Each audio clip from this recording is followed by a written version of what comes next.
Palavra da Verdade, com Hernandes Dias Lopes.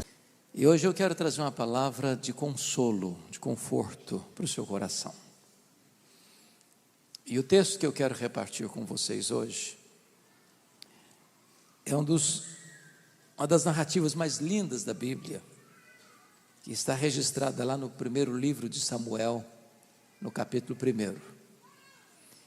E eu peço que você abra sua Bíblia comigo, 1 Samuel, capítulo 1, a partir do verso 1. Eu estava falando com os pastores agora há pouco, que eu gosto de morar num livro da Bíblia, de me concentrar num livro da Bíblia. E eu escrevi recentemente o comentário de 1 Samuel, e se Deus quiser, termino esta semana o comentário de 2 Samuel. E esses dois livros históricos são fascinantes, porque retratam a história de 3 homens: Samuel, Saul e Davi. E esse texto é uma espécie de transição de um período muito turbulento, período que demorou 330 anos, o período dos juízes, onde havia uma oscilação, uma gangorra espiritual muito grande, de altos e baixos. E esse texto vai introduzir-nos um homem que vai ungir os 2 próximos reis de Israel, Saul e Davi, que vai trazer a nação apóstata para a presença de Deus. E aqui está a história de como esse homem nasceu. Então, acompanhe comigo essa leitura a partir do verso 1, 1 Samuel, capítulo 1. Houve um homem de Ramataim Zofim, da região montanhosa de Efraim, cujo nome era Eucana, filho de Jeorão, filho de Eliú, filho de Tou, filho de Zufi, efraimita.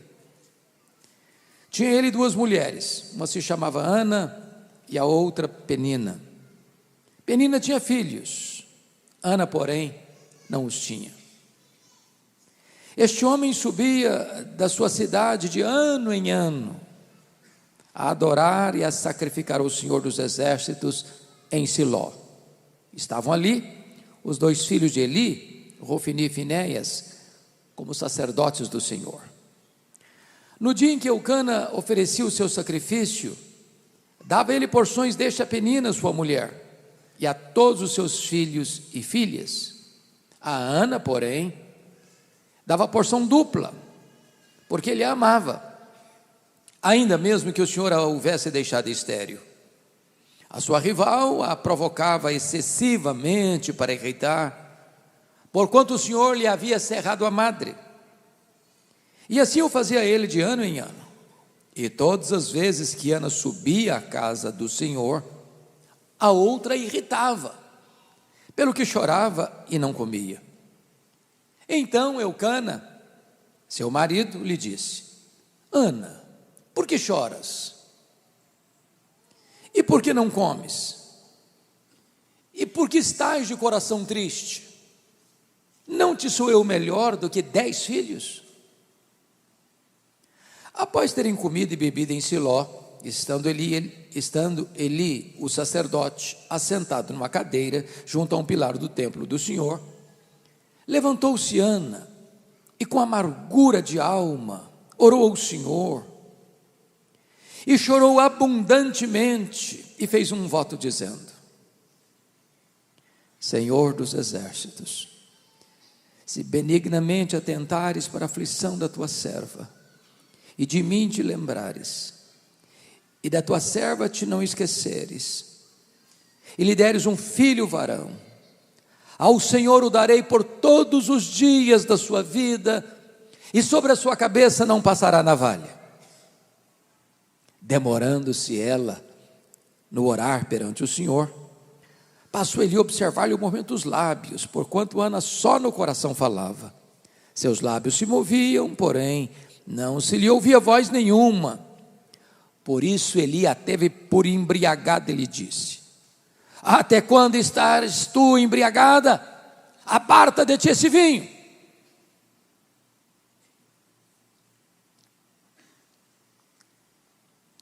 Mas diz a Escritura que ela respondeu: não, Senhor meu, eu sou mulher atribulada de espírito. Não bebi nem vinho, nem bebida forte, porém venho derramando a minha alma perante o Senhor. Não tenhas, pois, a tua serva por filha de Belial, porque pelo excesso da minha ansiedade e da minha aflição é que tenho falado até agora. Então respondeu ele: vai-te em paz, e o Deus de Israel te conceda a petição que lhe fizeste. E disse ela: acha a tua serva à mercê diante de ti. Assim a mulher se foi seu caminho e comeu, e o seu semblante já não era mais triste. Levantaram-se de madrugada e adoraram perante o Senhor, e voltaram e chegaram à sua casa a Ramá.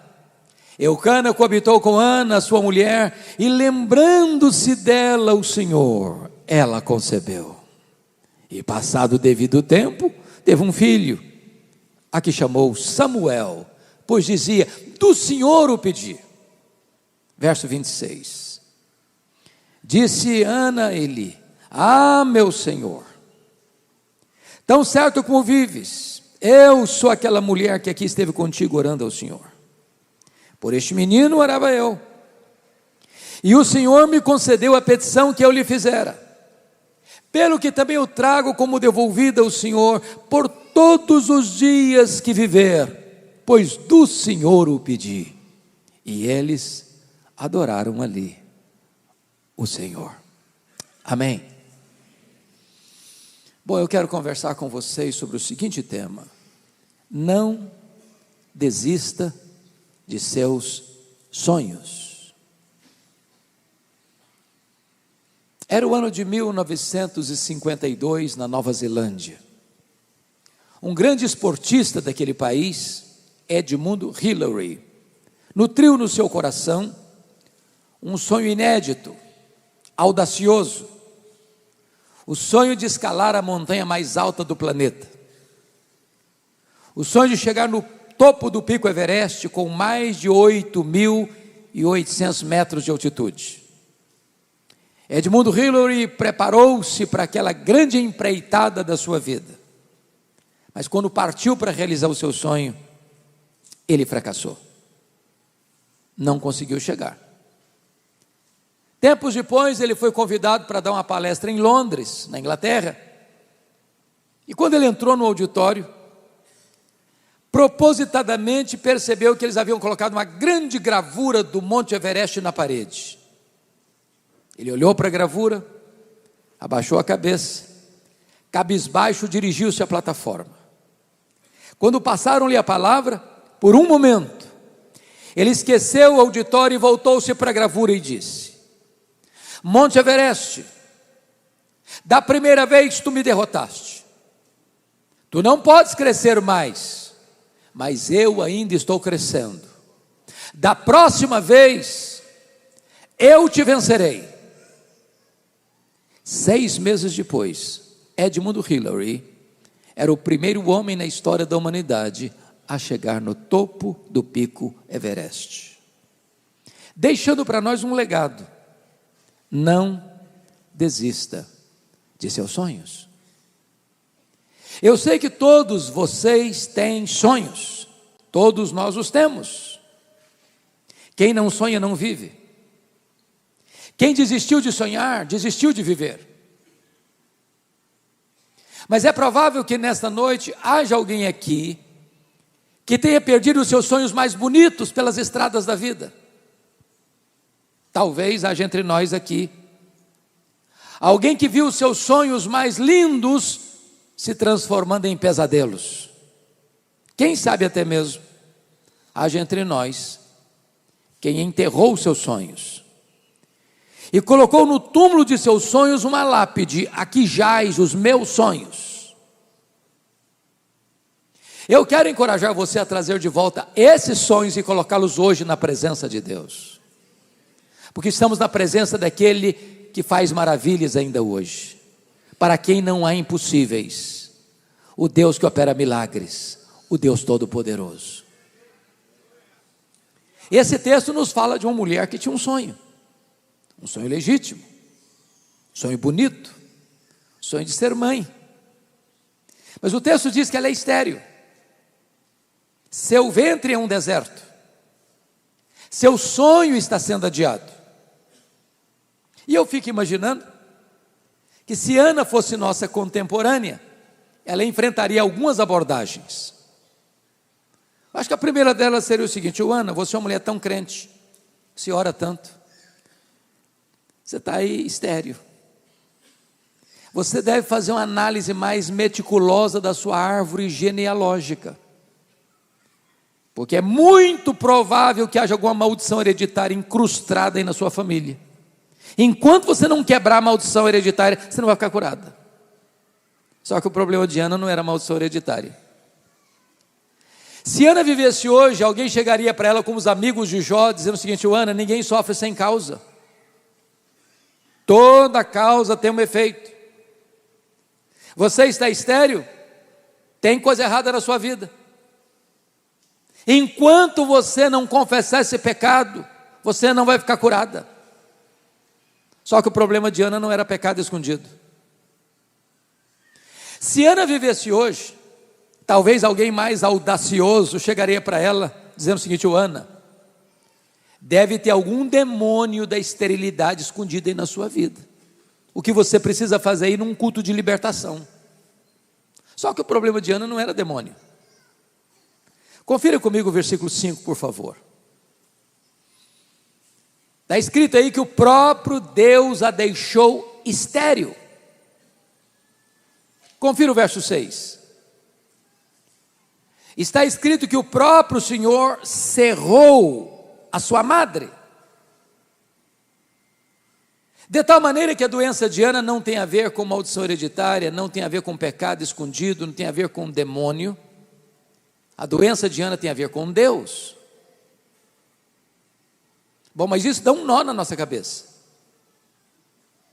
Porque se Deus é bom, e Deus é. Se Deus tem o melhor para nós, e Deus tem, como é que Deus pode adiar os nossos sonhos e os nossos sonhos mais legítimos? É sobre isso que quero conversar com vocês. Em primeiro lugar, Deus adia os nossos sonhos para nos ensinar a verdade gloriosa, que o Deus das bênçãos é melhor do que as bênçãos de Deus. A maior necessidade nossa não é de bênção, é do abençoador. Não é de coisas, é de Deus. Você poderia ter todas as dádivas de Deus, todas as benesses da graça comum de Deus: saúde, prosperidade, família, amigos, reconhecimento. Se você não tem Deus, tudo isso não é capaz de preencher o vazio do seu coração. Só Deus satisfaz a sua vida. Porque o sonho de Ana foi adiado, ela começa a buscar a Deus como nunca buscara outrora. Para ela entender que ela precisava colocar Deus no topo da sua agenda, no primeiro lugar do seu coração.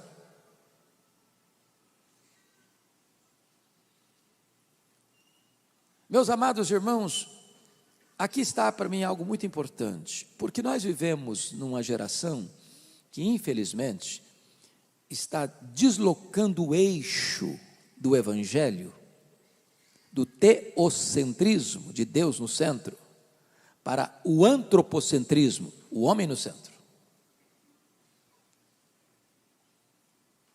Às vezes as pessoas acham que é a vontade do homem que tem que prevalecer no céu, e não a vontade de Deus que tem que prevalecer na terra. Então, quando nós colocamos coisas no lugar de Deus, ou achamos que qualquer outra pessoa possa ocupar o lugar de Deus, então Deus adia os nossos sonhos para nós entendermos que Ele é melhor do que as suas bênçãos. Segundo lugar, sabe por que Deus adia os nossos sonhos? Deus adia os nossos sonhos para entendermos que tudo que somos E tudo que temos veio de Deus, é de Deus e deve ser devolvido para Deus. Olha o que Ana disse para Eli: por este menino orava eu, pelo que eu trago como devolvida ao Senhor por todos os dias da sua vida. Se Ana não tivesse entendido isso, Samuel teria sido um ídolo na sua vida. A vida dela ficaria gravitando ao redor de Samuel. Há um grande risco, irmãos, de nós pedirmos uma bênção a Deus, e Deus é o abençoador, e de repente nós substituirmos Deus pela dádiva de Deus, o abençoador pela bênção, e transformamos a bênção recebida num ídolo. Por exemplo, nós pedimos para Deus prosperidade, e Deus dá prosperidade. A bênção do Senhor enriquece, com ela não tem desgosto. Riquezas e glórias vêm de ti, disse Davi. É Deus quem adestra as nossas mãos para adquirirmos riquezas, diz as Escrituras. Aí a pessoa começa a prosperar financeiramente. Aí ela não tem mais tempo para Deus. Está muito ocupada. Não pode vir numa vigília de oração, não pode vir numa reunião de grupo familiar, não pode frequentar mais as reuniões durante a semana, porque ela está tão ocupada cuidando das bênçãos de Deus, que ela não tem mais tempo para Deus. Na verdade, ela transformou a bênção de Deus num ídolo e num substituto de Deus. É importante você entender que a vida que você tem é de Deus, a saúde que você tem é de Deus, a casa que você mora é de Deus, o carro que você anda é de Deus, o salário que você recebe é de Deus, a inteligência que você tem vem de Deus, a família que você tem recebeu de Deus, tudo é de Deus. Então consagre de volta para Deus o melhor daquilo que Deus tem dado para você. Não faça da bênção de Deus um ídolo na sua vida. Não substitua o Criador pela criatura, o doador pela dádiva, o abençoador pela bênção. Mas em terceiro lugar, sabe por que Deus adia os nossos sonhos? Deus adia os nossos sonhos porque os planos de Deus são melhores e maiores do que os nossos melhores sonhos. Qual era o sonho de Ana? Apenas ser mãe. Qual era o projeto de Deus na vida de Ana? Que ela fosse mãe do maior profeta, do maior sacerdote, do maior juiz de Israel, do homem que haveria de trazer de volta a nação apóstata para a presença de Deus. Às vezes você pede algo para Deus e Deus indefere o seu pedido, dizendo: meu filho, eu não vou atender você, você está pedindo pouco demais, seu plano é pequeno demais, seu projeto é miúdo demais, eu tenho coisa maior, eu tenho coisa melhor para você. A Bíblia diz que os pensamentos de Deus são mais altos que os nossos pensamentos, os caminhos de Deus são mais elevados que os nossos caminhos. Quando você suplica algo e não é atendido, saiba disso, Deus não está longe, Deus não está indiferente, Deus está trabalhando para aqueles que nele esperam, porque não há Deus como o nosso, que trabalha para aqueles que nele confiam. Eu fico imaginando José do Egito, estava preso, ele era inocente, ele rogou ao copeiro do faraó para lembrar-se dele, e o copeiro do faraó esqueceu-se dele, e ele ficou mais 2 anos mofando na cadeia. E a pergunta é: por que Deus deixa um filho seu inocente numa prisão imunda? Se José tivesse saído da prisão quando ele queria sair da prisão, o máximo que ele teria sido era um bom lavador de copos no palácio de faraó. Naqueles 2 anos, Deus estava construindo a rampa do palácio para ele sair da cadeia e ser governador do Egito. Os planos de Deus são mais altos do que os nossos planos, o pensamento de Deus é melhor do que os nossos melhores sonhos. O Senhor nos ensinou a orar, e nos ensinou a orar assim: pedi e dar-se-vos-á, buscai e achareis, batei e abrir-se-vos-á, porque todo o que pede, recebe, todo o que busca, encontra, todo o que bate, abrir-se-lhe-á. Isso é o que ele ensinou. Às vezes nós entendemos o contrário. Às vezes nós entendemos assim: todo o que pede, recebe o que pede. Não, isso não está na Bíblia. Não está na Bíblia. O que está na Bíblia é: todo o que pede, recebe. Ai de nós, se estivesse na Bíblia assim: todo o que pede, recebe o que pede. Nós estaríamos arruinados. Sabe por quê? Diz a Bíblia que nós não sabemos orar como convém. Às vezes nós pedimos para Deus uma pedra, pensando que estamos pedindo um pão. Às vezes nós pedimos para Deus uma cobra, pensando que estamos pedindo um peixe. Às vezes nós pedimos para Deus um escorpião, pensando que estamos pedindo um ovo. Às vezes pedimos para Deus que vai nos destruir, pensando que estamos pedindo que vai nos dar vida. Deus ama tanto você, Deus gosta tanto de você, Deus se importa tanto com você, que Ele não atende todas as suas orações. Sabe por quê? Porque os planos de Deus são melhores do que os nossos sonhos. A vontade de Deus é boa, é agradável e é perfeita. Mas em quarto lugar, sabe por que Deus adia os nossos sonhos?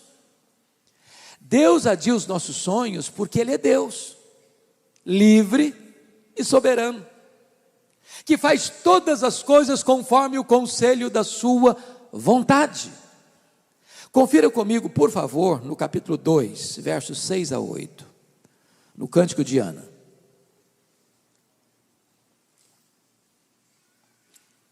Ana diz assim: o Senhor é o que tira a vida e a dá, faz descer a sepultura e faz subir. O Senhor empobrece e enriquece, abaixa e também exalta.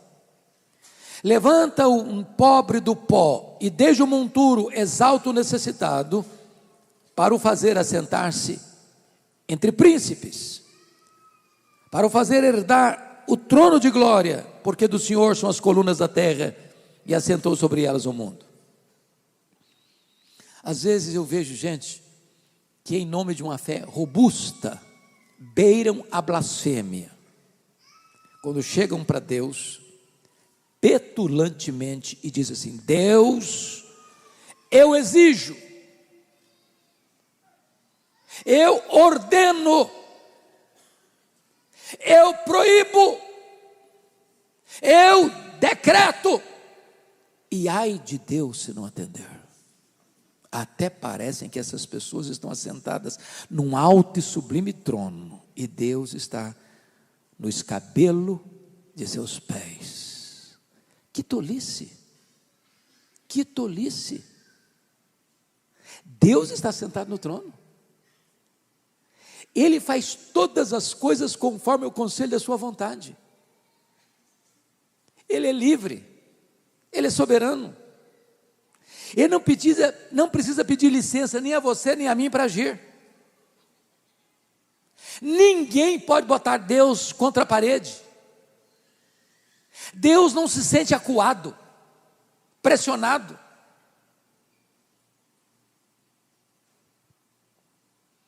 Por outro lado, quando Deus age, ninguém pode impedir a sua mão de fazê-lo.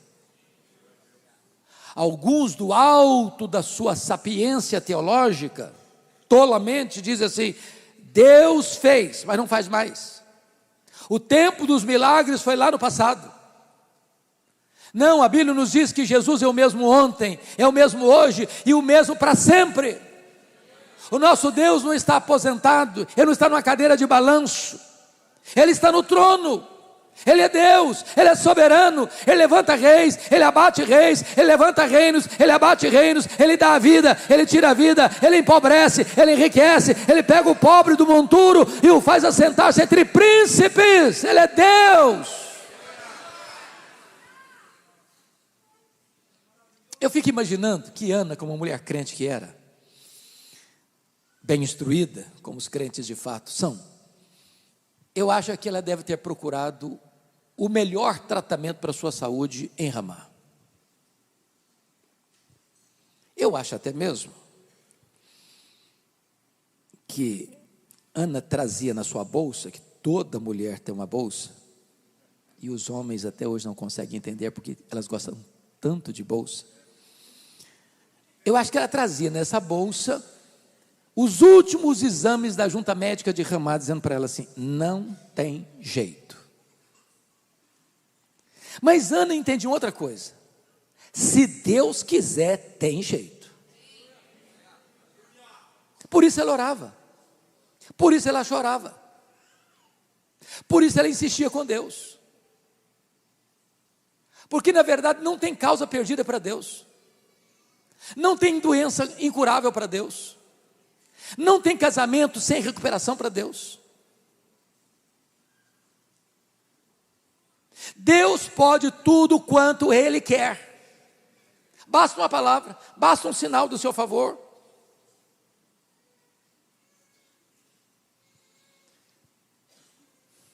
Eu estava, pastor, há alguns anos em Vitória, e fui fazer uma visita no hospital militar. Quando eu chego, tinham 3 pessoas na porta do hospital. E quando eu me aproximo, percebo que eram da minha cidade, lá do interior do Espírito Santo. Uma das pessoas era uma jovem de 17 anos. Estava com um câncer no estado avançado, com metástases no seu corpo.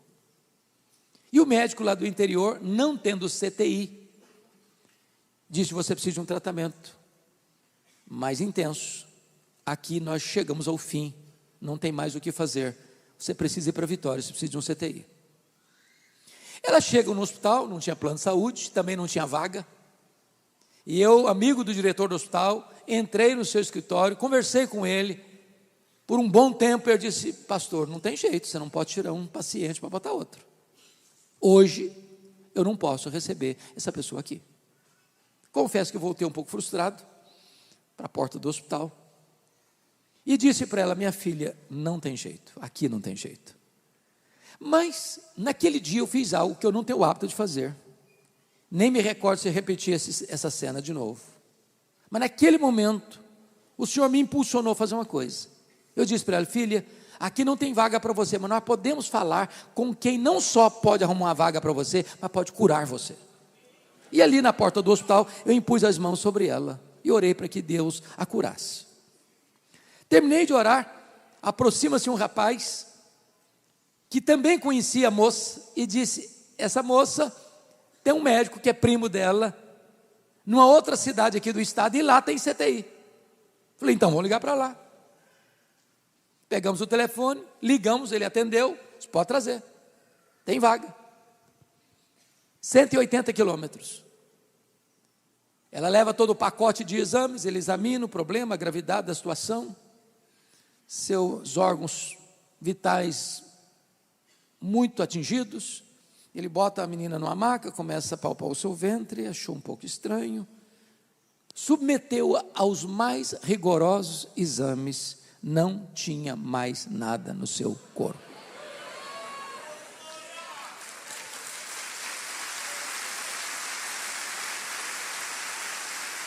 Sabe quanto tempo tem isso? 20 anos. Agora em dezembro, eu estava pregando na minha cidade, e aproxima-se uma mulher de seus 37 anos, e me faz a pergunta mais difícil a ser feita por um pastor. Por favor, não faça essa pergunta a um pastor. Você se lembra de mim? Eu olhei para ela, aqui um casal perguntou se eu lembrava. Claro, o ano passado foram comigo para a viagem para Israel, lembradíssimo. Mas eu olhei para minha filha: você me perdoe, eu não estou lembrado não. Ela me disse: eu sou aquela moça que tinha 17 anos, o senhor orou por mim na porta do hospital. Tem 20 anos e Jesus me curou naquele dia. Tem plena saúde para a glória de Deus. Sabe o que eu quero dizer com isso? Quando Deus quer, tem jeito. Não desista de seu sonho. É claro que eu não estou dizendo que todas as pessoas pelas quais eu vou orar, que Deus vai curar. Não estou dizendo isso. O que eu estou dizendo para você é que se Deus quiser, tem jeito. Então não desista. Não desista.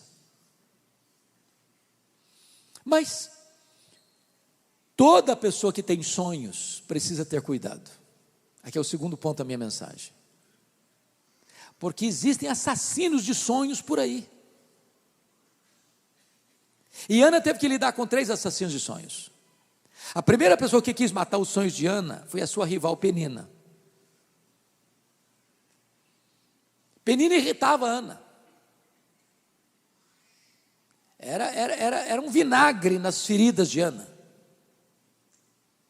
Sobretudo quando Ana subia para a casa de Deus, a Penina irritava de tal maneira a Ana, que ela começava a chorar, perdia o apetite, diríamos nós hoje, entrava em depressão.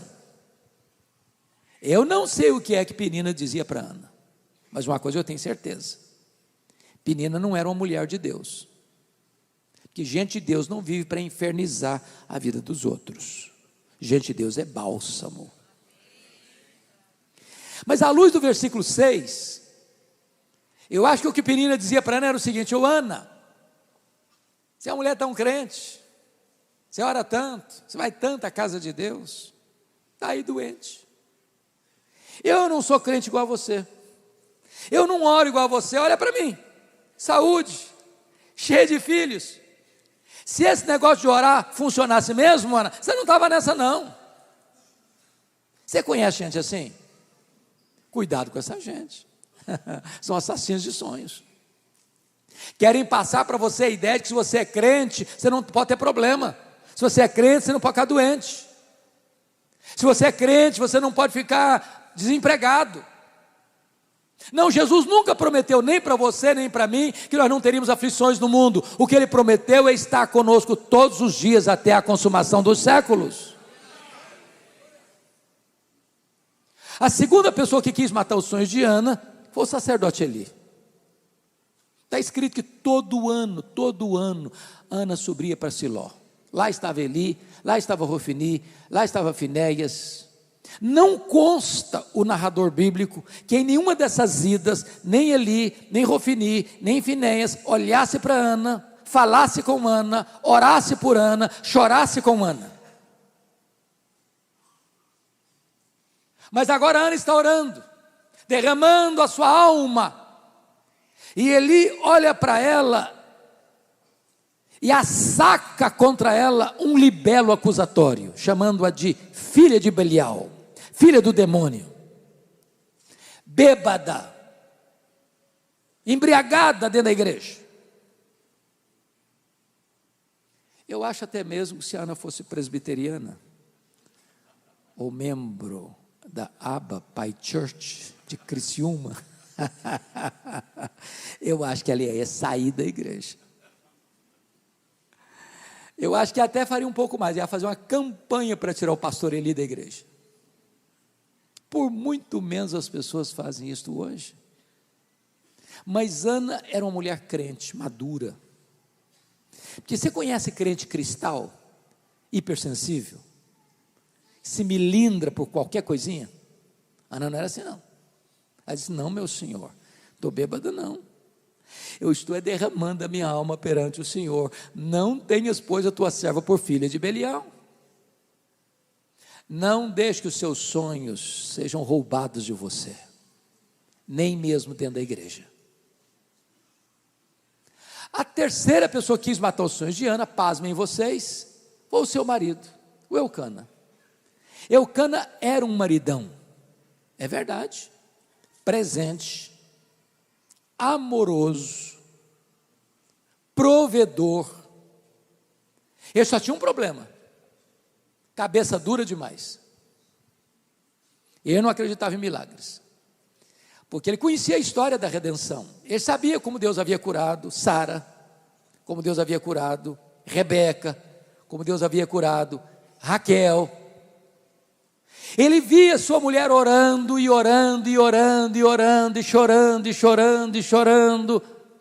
Não consta o narrador bíblico que em momento algum o Eucana dissesse assim para Ana: Ana, eu vejo você nessa luta, minha filha, conta comigo, eu vou orar com você, eu vou orar por você. Quem sabe Deus opere um milagre também na sua vida. O narrador bíblico não diz que ele fez isso em momento algum. Entretanto, o narrador bíblico diz no versículo 8, que o Eucana chamou a Ana para uma conversa. Aquela conversa que marido e mulher têm com a porta do quarto trancada. Eu acho que foi mais ou menos o seguinte a conversa. Ô Ana, vem cá, filha, eu preciso bater um papo com você. Não dá mais, né, Ana? Ah, não, você está exagerando. Ih, meu Deus do céu, está virando uma obsessão esse negócio para você. Você está doente, filha. Para com isso. Para com isso. Você não está vivendo, mulher. Você não sabe que a junta médica de Ramá já deu o diagnóstico que não tem cura. Para que você insiste? Numa causa perdida. Larga a mão desse sonho seu. Ô Ana, aliás, você não está nem curtindo o maridão que você tem. Olha para mim, filha. Eu sou melhor que 10 filhos para você. Se fosse hoje, eu diria, ô Ana, pensa em mim, liga para mim, chore por mim, não chore por ele, Ana. Cuidado que os assassinos de sonhos estão mais perto de você do que você imagina. Não desista de seus sonhos. Mas a terceira e última parte da mensagem que eu gostaria de partilhar com vocês é o que fazer quando os nossos sonhos estão sendo adiados. E a primeira coisa que Ana fez foi continuar crendo, continuar esperando, continuar orando, continuar chorando, buscando a realização do seu sonho. Às vezes, meus irmãos, a gente desiste cedo demais.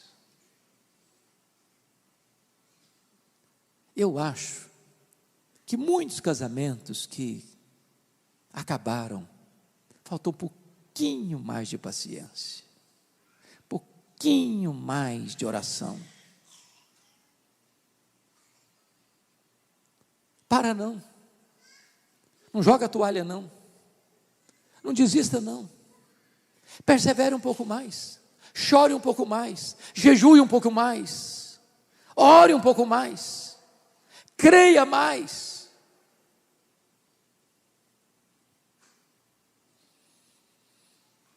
Há um pastor metodista chamado Norman Vincent Peale. E esse pastor escreveu o seu primeiro livro, O Poder do Pensamento Positivo. Todo escritor, ao escrever o seu primeiro livro, enfrenta certa dificuldade para publicá-lo. E ele, ao término do seu livro, procurou uma editora. Aliás, várias. Todas bateram a porta na cara deles. Não tem interesse, não tem interesse, não tem interesse, não tem interesse. Ele ficou muito frustrado, voltou para casa, pegou os rascunhos do livro, jogou no lixo e disse: no lixo vão ficar os meus sonhos de escritor. Dona Ruth, sua mulher, mais crente e mais otimista do que ele, como via de regra as mulheres são, disse assim: eu creio no seu sonho, vou lutar por ele. Pegou os rascunhos do lixo, bateu em outras editoras.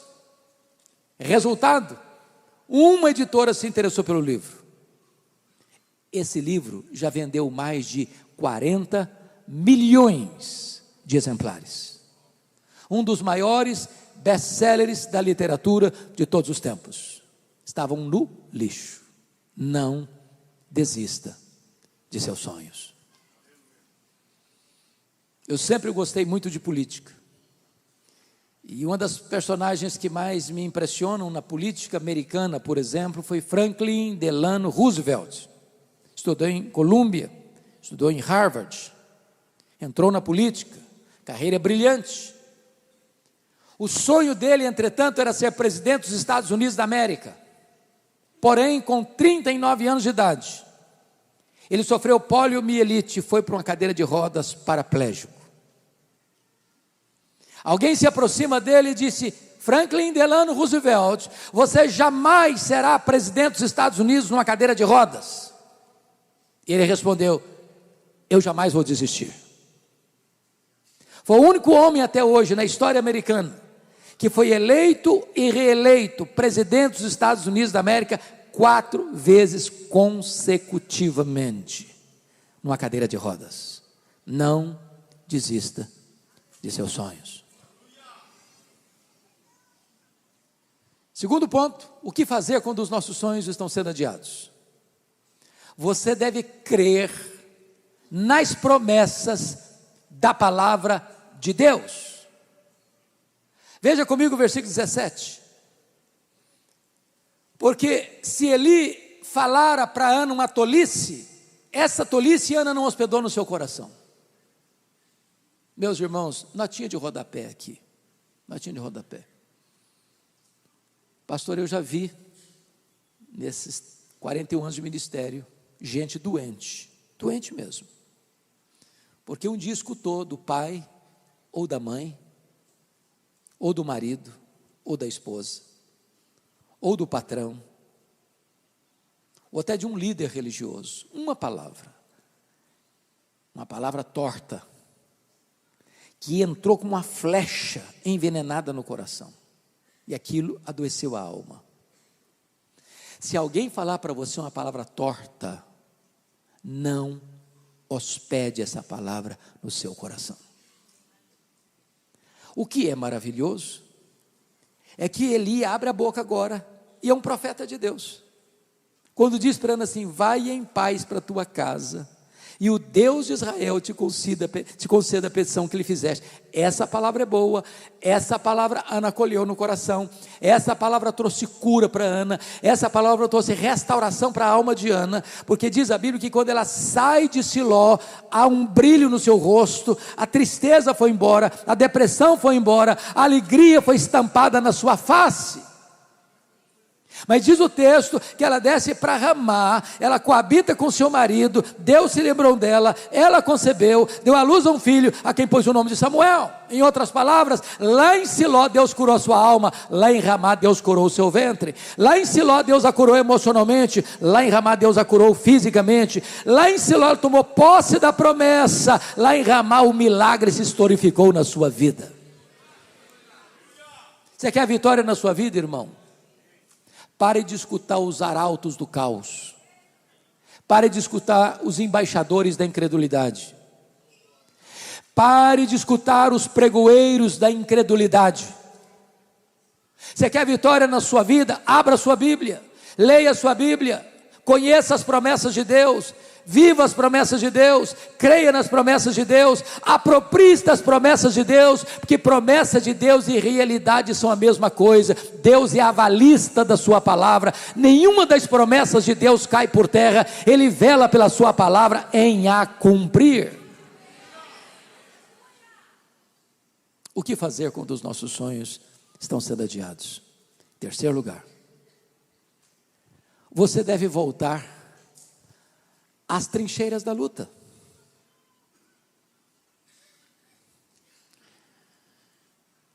Entendamos isso. O que Ana queria? Ser mãe.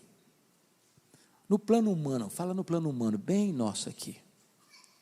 O que Ana fazia o tempo todo? Chorava. Semblante abatido.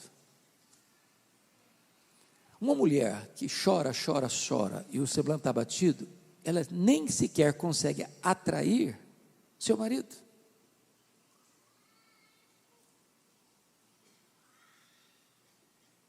Estou certo ou isso não é certo? É por aí? É. Agora notem. Diz o texto que o semblante novo, cheio de brilho, ela voltou para casa, coabitou com o marido. E diz o texto que Deus se lembrou dela. Não é que Deus havia se esquecido dela, não. Quando a Bíblia diz que Deus se lembrou dela, é no sentido de que Deus fez um milagre na vida dela. Deus abriu o ventre dela. Porque foi Deus quem fechou, é Deus quem abre. E aqui, meus irmãos, tem uma verdade que para mim é muito consoladora, mas ela tem que sair do papel para a realidade da vida, que é a doutrina da soberania de Deus. Sabe o que significa isso? Deus não é pego de surpresa. Deus não é surpreendido. Deus não faz rascunho nos seus planos. Deus não precisa atualizar os seus projetos. A palavra de Deus não precisa ser atualizada nem ressignificada. Sabe o que significa isso na prática? Não tem sorte, não tem azar, não tem coincidência, não tem determinismo cego, Não tem misticismo, não tem sincretismo, não tem olho gordo, não tem macumba para crente. Nada acontece com você sem que Deus saiba, sem que Deus permita, sem que Deus tenha um propósito. Deus conhece cada fio de cabelo da sua cabeça, Deus conhece cada célula do seu corpo. Então a sua vida está nas mãos de Deus. Isso significa, volte então a viver, volte a cantar, volte a sorrir, volte a esperar, volte a crer, volte a confiar.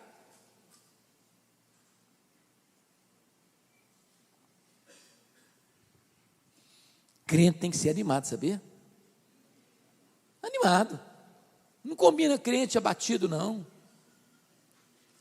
Há um autor que eu gosto de ler, muito embora não seja evangélico. Og Mandino. Se você nunca leu O Maior Vendedor do Mundo, que é um livretinho, vale a pena ler. Vale a pena. Mas o que me impressiona em Og Mandino é que aos 30 anos de idade, ele está falido financeiramente, bêbado, jogado numa sarjeta, abandonado pela esposa e pela filha, pensando em suicídio. 10 anos depois, Og Mandino está no topo da fama mundial, escrevendo livros lidos e traduzidos para outros idiomas, encorajando as pessoas a viverem com otimismo. E eu fico pensando, se um cara que não é crente consegue viver com otimismo, e nós, servos do Deus Altíssimo, que podemos dizer, este é o dia que o Senhor fez, alegremo-nos e regozijemo-nos nele. Todo dia você deve abrir a porta do seu quarto e dizer, meu Deus, pode ser hoje, aquela causa, aquela luta, Senhor, pode ser hoje. Hoje é um dia único, hoje é um dia de oportunidades, hoje é um dia de andar na tua presença, hoje é um dia de eu fazer a tua obra, hoje é um dia de eu experimentar os teus milagres. O que é curioso é que no seu livro autobiográfico, o Og Mandino dá um conselho muito simples e prático para você começar o seu dia animado. Me permita perguntar, qual o principal jornal de Santa Catarina? Jornal impresso. Qual o principal? Diário Catarinense. Então o conselho é o seguinte, bem de manhã, antes do café. Ninguém hoje compra mais jornal quase, né? Mas vamos imaginar que você, 20 anos atrás, vai lá na banca, compra o Jornal Catarinense. Abre o jornal. Só um detalhe, por favor. Não comece a leitura pelas páginas políticas, você vai ficar depressivo. Pula essa página, pula logo. Claro, você não vai querer começar o seu dia lendo as páginas econômicas, porque o negócio está ficando esquisito. Então, pula logo também essa página. Bom, você não é tão corajoso para começar o seu dia lendo as páginas policiais, você vai ficar com medo de sair de casa, então pula também essa página. Bom, gente, vocês também não vão querer começar lendo o seu jornal pelas páginas esportivas, porque se você, como eu, um flamenguista, nós não estamos nada contentes com o que aconteceu ontem à noite. Então pula essa página também. Você quer começar o seu dia animado? Faz o seguinte, comece pela página do obituário, a lista das pessoas que morreram. Só um detalhe, você tem que ler tudo. Tudo. Quando você terminar essa leitura, você vai descobrir algo fantástico. Você vai descobrir que o seu nome não está nesta lista. Você vai descobrir que as pessoas que estão nesta lista dariam tudo para estar no seu lugar, mas elas estão mortas. Você vai descobrir que você está vivo, e se você está vivo, um milagre de Deus pode acontecer na sua vida hoje. Não desista de seus sonhos.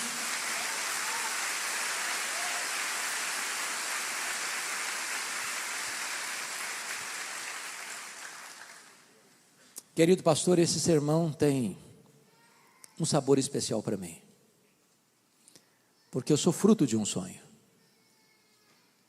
Meus pais moravam numa região muito pobre, no interior do Espírito Santo, nos idos de 1958. Não tinha estrada, não tinha carro, não tinha médico. Quando uma pessoa ficava doente, ela era transportada 40 quilômetros, onde ficava o médico, numa padiola, um lençol amarrado, num varal, e duas pessoas caminhando até lá. A minha mãe estava grávida do seu último filho, no estado adiantado de gravidez. Caiu gravemente enferma. Meu pai sabia que ela não suportaria uma viagem de padiola de 40 quilômetros. Mandou chamar o médico. Bondosamente ele veio. A examinou e disse: essa mulher vai morrer. Ela está muito doente, ela está muito fraca, e a criança que está no ventre dela está em agonia de morte. A única chance de salvar esta mulher é sacrificar a criança. Se não tirar a criança, impossível dela sobreviver. A minha mãe, que já era uma mulher crente na época, tomou uma outra decisão. Disse: eu não abro mão desse filho, eu não desisto desse filho. Eu estou pronto a morrer com ele, a morrer por ele, a dar minha vida por ele, mas eu não desisto dele. E naquele momento a minha mãe fez um voto para Deus e disse: meu Deus, se tu poupares a vida do meu filho, se tu poupares a minha vida, eu consagro este filho para ti, para que ele seja um pregador da tua palavra, para que ele seja um pastor. Deus ouviu a oração da minha mãe e eu nasci.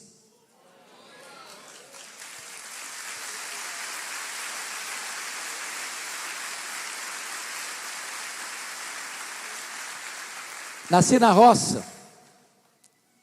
Fui calçar meu primeiro par de sapatos com 8 anos de idade, com as mãos calejadas. Aonde eu morava não tinha escola, só escola primária. Nunca ninguém tinha saído dali para fazer além de 4ª série primária. Desde criança que eu me entendo por gente, eu sempre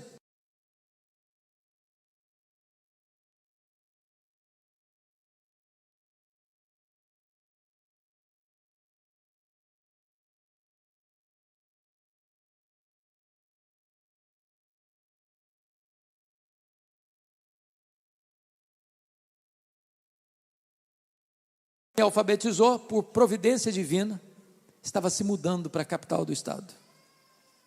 E sabendo do meu sonho de estudar, ela me perguntou: você tem coragem de vir comigo?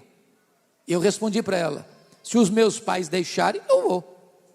Eu nunca tinha dormido uma noite fora de casa. Com 12 anos, eu nunca tinha visto uma lâmpada elétrica, era lamparina de querosene. Com 12 anos, eu nunca tinha visto um aparelho de televisão. Com 12 anos, eu nunca tinha entrado numa cidade. Com 12 anos, eu deixei meus pais, subi na carroceria de um caminhão e fui parar no pior bairro da Grande Vitória, Cobi de Baixo, dentro de um mangue, do lado de um prostíbulo, um barraco de tábuas de 4 cômodos, com 10 pessoas. Louvo a Deus pela minha professora. Mas foram tempos dificílimos. Muitas vezes, irmãos, muitas vezes, eu namorei um pão de sal na vitrine de um botequim, com o estômago fuzilado pela fome, e não tinha dinheiro para comprar um pão de sal para comer.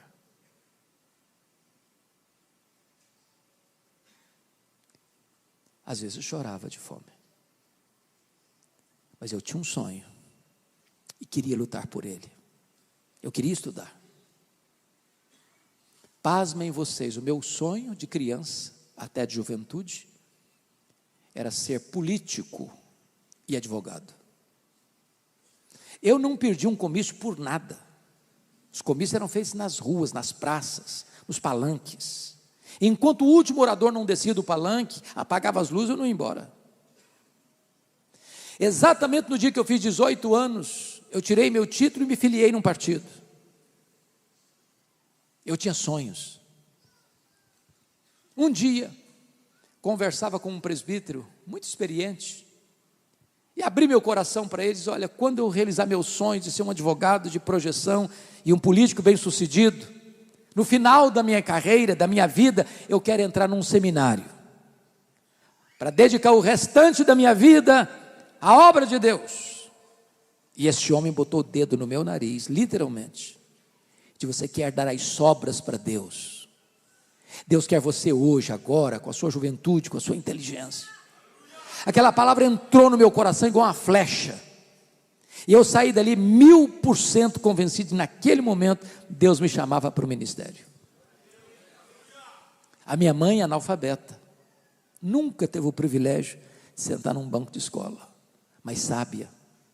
Ela nunca me contou o projeto dela com Deus, porque a oração dela era essa: eu não quero influenciar e induzir meu filho. Se tu tens este plano, cabe ao Senhor chamá-lo.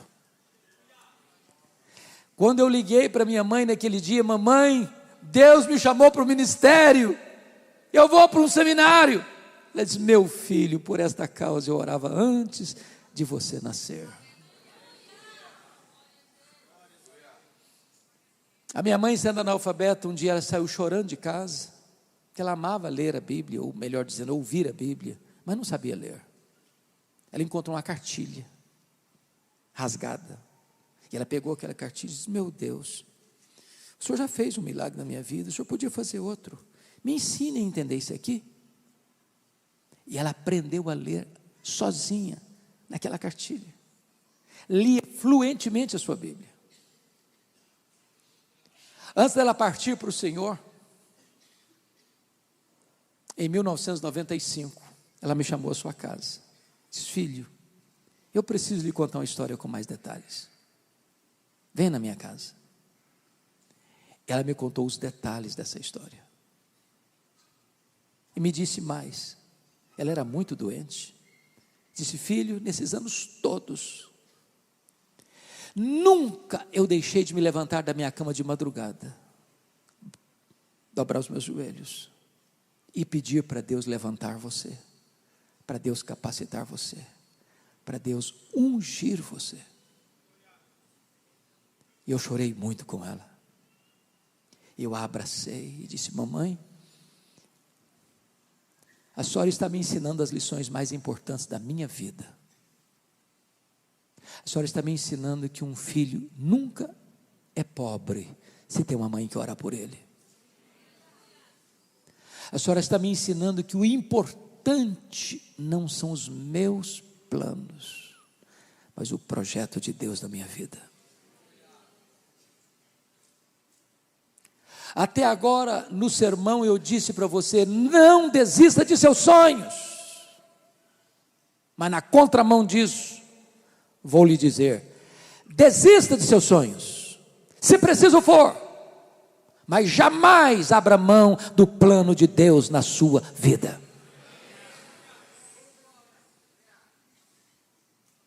Eu quero orar com vocês nessa noite.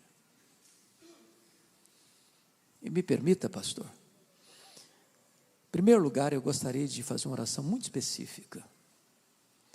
Se nós temos alguma irmã querida, ou algum irmão querido, que anseia ser pai, ou anseia ser mãe, está fazendo tratamento há tempos, há anos, eu queria orar especificamente por vocês, primeiramente. Deus tem me dado a bênção de ver respostas tão lindas nesse sentido. Então, enquanto a igreja, eu gostaria que todos agora estivessem em momento de oração, com os olhos fechados, para não constranger ninguém. E se você está aqui hoje, mulher, homem, e espera de Deus um milagre nesta área, de conceber, de ter filhos, onde você está? Levanta a sua mão, eu quero orar em seu favor. Amém. amém, amém, amém, amém, amém, amém, amém, amém, amém, amém, amém, amém, amém. Deus,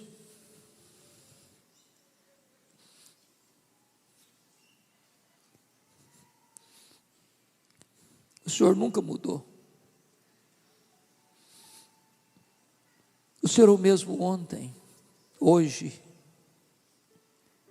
para sempre o mesmo. Tu és o Deus de Ana, o Deus que abriu o ventre de Ana. Aqui tem mulheres, aqui tem homens, que creem que tu podes fazer o mesmo nesta noite. Nós não estamos diante de um ídolo, nós estamos diante do Deus vivo, todo-poderoso. Para quem não tem causa perdida, não tem doença incurável, não tem problema insolúvel, basta uma palavra tua, Senhor. E aquilo que a medicina não consegue resolver, tu podes fazer nesta noite, para a glória do teu nome. Manifesta o teu poder, Senhor. Dá-nos um sinal do teu favor nesta noite. Glorifica o nome do teu santo servo Jesus nesta noite. Traz cura, traz esperança, traz alegria, muda o futuro, Senhor. Nós oramos assim em nome de Jesus. Aleluia. Amém. Mas eu queria agora orar por outra razão.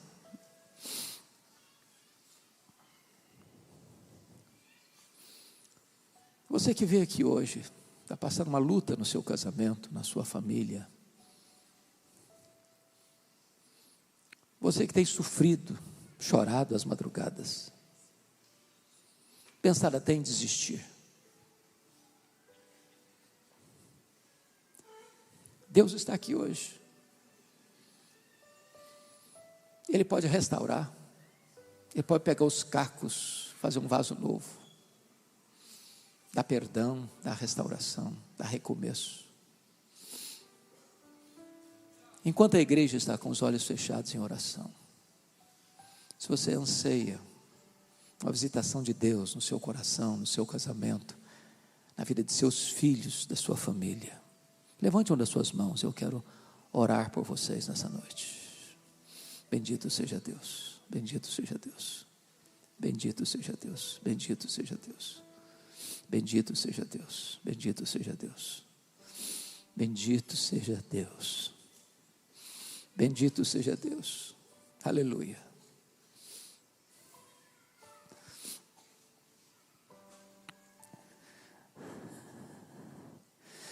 Senhor Deus,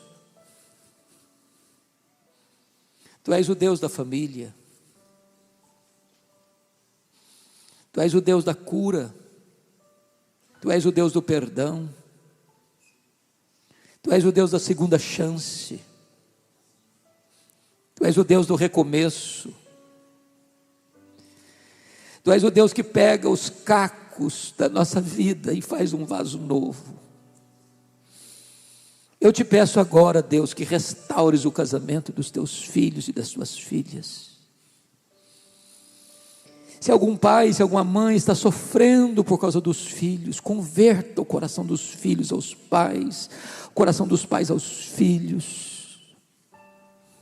Manifesta nesta noite o teu poder, Senhor. Que os céus desçam na terra, que milagres de cura e restauração de relacionamentos ocorram nesta noite, para a glória do teu nome. Como um dia Davi disse para Abigail: vai em paz, desce em paz para a tua casa, que os teus filhos e as tuas filhas voltem em paz para casa hoje. Nós te adoramos, Senhor, nós te adoramos, porque tu fizeste, tu fazes, tu hás de fazer sempre, porque só tu és Deus. Aleluia.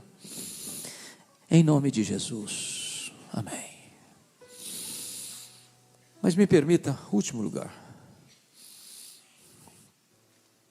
A igreja está em oração e eu gostaria de saber, não hoje aqui, se tem alguém que foi criado no Evangelho, por uma razão ou outra, você se afastou, e você está aqui, você quer voltar para os braços do Senhor nessa noite.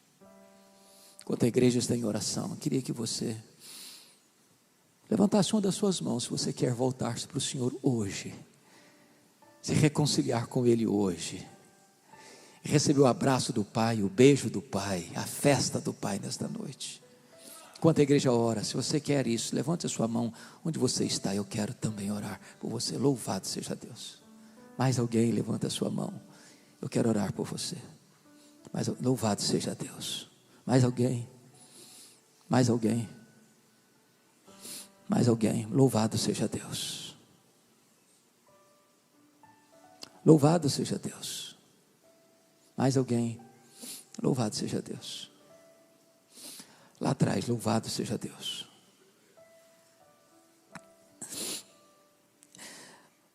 Meu Deus, Deus de toda graça, nós te adoramos,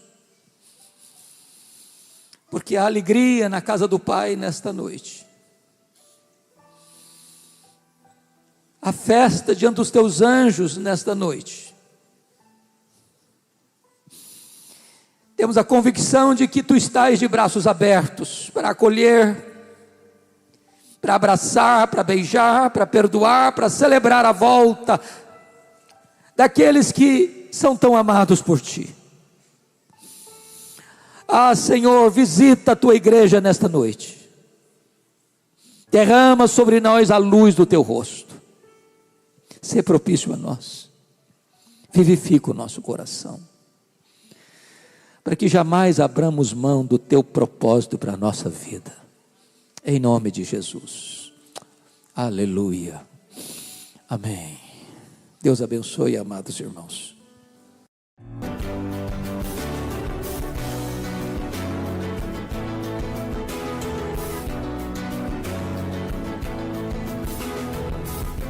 Palavra da Verdade, com Hernandes Dias Lopes.